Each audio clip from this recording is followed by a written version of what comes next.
L-elezzjonijiet madwar id-dinja jsiru ftit differenti minn Malta.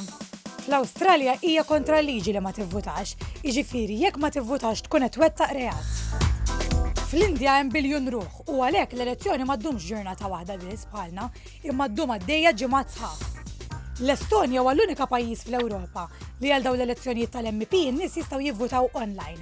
Għalhekk l-Estonjani li jgħixu barra mill-pajjiż m'hemmx għalfejn imorru lura f'pajjiżhom biex jivvutaw.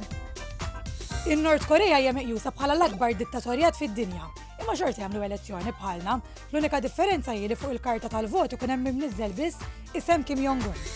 Fl-Ingilterra r-reġin għandha dritt tivvota bħal kull ċittadin ieħor, imma hi tagħżel li ma tivvota qatt.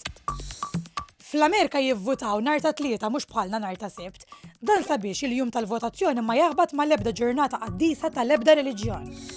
Il-President tal-Liberja darba rebaħ l-elezzjoni b'200,000 vot, minkejja li għal dik l-elezzjoni kien hemm irreġistrati biss 15,000 votant.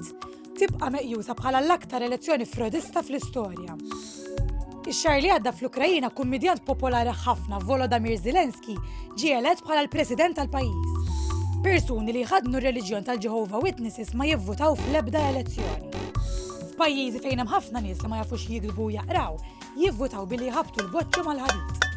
In-nies tal-Butan tant kemm kienu kuntenti bir-re li meta hu qalilhom li ħajjibda demokrazija u se jkollhom dritt jivvutaw li l-immexxej jridu huma ħaduha kontrih.